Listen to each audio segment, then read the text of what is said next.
பண்ணாதிருங்கள், கற்றுக்கொள்ளாதிருங்கள். ஹல்லேலூயா. ஏன் அப்படின்னா சங்கீதம் 31:15 நம்ம பார்க்குறோம். வாசிங்க, சங்கீதம் 31:15 வாசிங்க, எடுத்தவங்க சீக்கிரம். சங்கீதம் 31:15.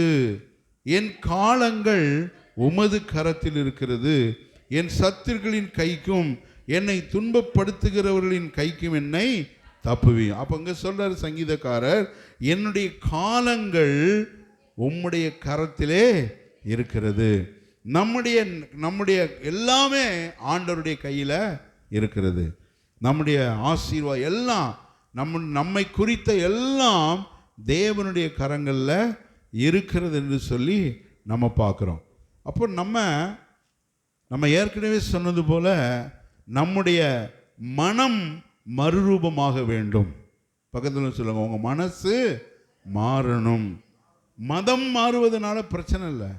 ஒரு மதத்துக்கு மாறுறதுனால ஒரு மனிதன் மாறி போவதில்லை. நான் இந்த இடத்துல இருக்கிறேன், 1ஆம் நம்பர் இடத்துல இருக்கும்போது நான் குடிகாரனாக இருக்கிறேன். இப்போ 2ஆம் நம்பர் இடத்துக்கு போனாலும் இப்படி தான் இருப்பேன்.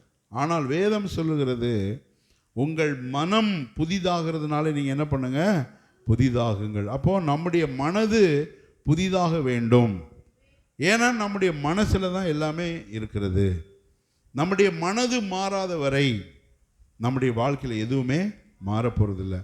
இப்போ ஒரு தண்ணி தொட்டி இருக்குது, அந்த தண்ணி தொட்டியில் கசிவு வருது, தண்ணி வெளியில் போகுது.